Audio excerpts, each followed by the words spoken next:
کہ اللہ رب العالمین نے جس دن آسمان و زمین کو بنایا اسی دن سال کے 12 مہینے متعین فرمائے.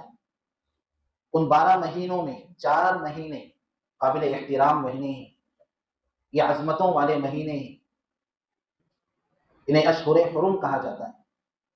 ان میں سے ایک ذی الحج کا مہینہ ہے. حرمت والے مہینے کا مطلب یہ ہے کہ اس مہینے میں اللہ رب العالمین کے احکامات کا احترام کیا جائے اور ان کے احکام کی اطاعت کی جائے اور گناہوں سے اپنے آپ کو بچایا جائے.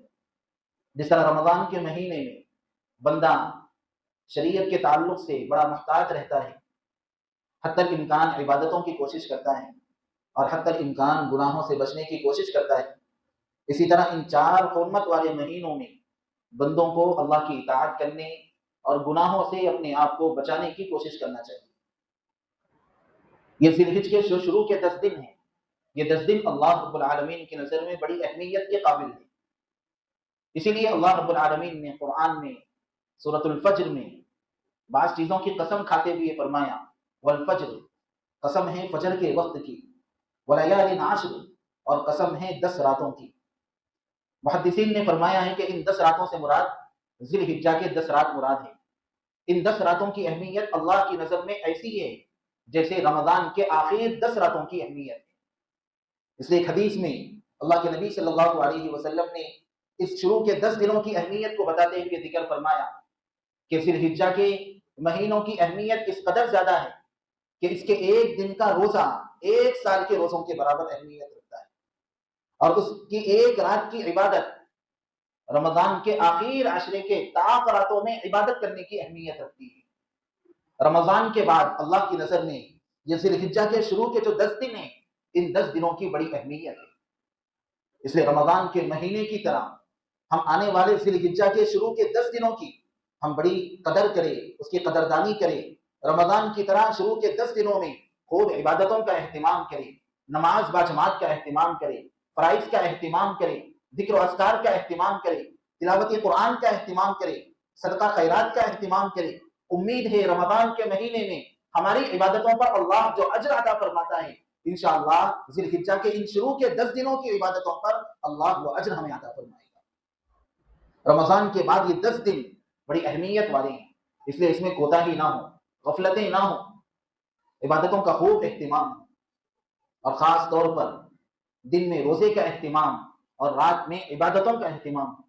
چونکہ سنن ترمذی کی جو حدیث میں نے ذکر کی اس میں اللہ کے نبی نے فرمایا کہ ایک دن کے روزے کا ثواب 1 سال کے روزوں کے برابر. اس لیے شروع کے جو 10 دن ہیں، ان 10 دنوں میں اگرچہ کہ موسم کی شدت ہے، گرماہٹ ہے، لیکن ہم کوشش کریں کہ کچھ روزے ذی الحجہ کا مہینہ شروع ہونے کے بعد رکھنے کا اہتمام کریں. اور خاص طور پر یوم عرفہ کا جو روزہ ہے اس کے تعلق سے تو اللہ کے نبی نے الگ سے اس کی فضیلت ذکر فرمائی.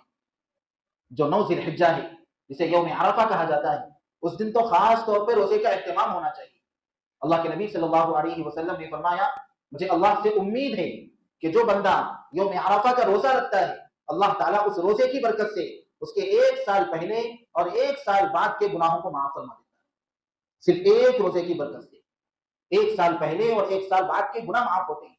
اس لیے اگر شروع کے پورے 10 دن روزے کا اہتمام نہ ہو سکے تو کم از کم 9 ذی الحجہ جو یوم عرفہ ہے، جس دن حاجی عرفہ کے میدان میں اللہ کی عبادت میں، دعاؤں میں، تکبیر و تحلیل میں مصروف ہوتے ہیں، وہاں ہم اپنے علاقوں میں رہ کر، اپنے گھروں میں رہ کر روزے کا اہتمام کریں گے تو انشاءاللہ ایک روزے کی برکت سے اللہ 2 سال کے گناہ معاف فرمائے.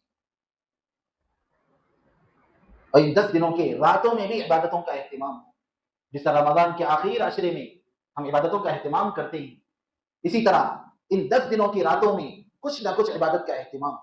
کم از کم رات میں سونے سے پہلے 1-2 رکعات بھی اگر پڑھ کر دعاؤں کا اہتمام کر کے سوئیں گے، امید ہے اللہ شب قدر میں عبادت کرنے کا ثواب عطا فرمائے. کیونکہ خود نبی کا فرمان ہے کہ ذی الحجہ کے شروع کے 10 راتوں میں ایک ایک رات کی عبادت کا ثواب اللہ شب قدر میں عبادت کرنے کے برابر عطا فرماتا ہے. ایک اہم موقع ہے ہمارے لیے، اللہ کی طرف سے ایک بہترین آفر ہے مختصر وقت میں خوب سارا ثواب سمیٹنے کا، خوب ساری نیکیوں کا اجر اپنے نام اعمال میں جمع کرنے کا. اس لیے اس موقع کو ضائع نہ کرے، کچھ نہ کچھ اپنی استطاعت اور اپنی حیثیت کے مطابق روزے بھی رکھے اور راتوں میں عبادتوں کا اہتمام کرے. اس کے علاوہ فرائض کا اہتمام ہو، عمومی نوافل کا اہتمام ہو، ذکر و اذکار کا اہتمام ہو، دعاؤں کا اہتمام ہو اور صدقہ خیرات کا بھی اہتمام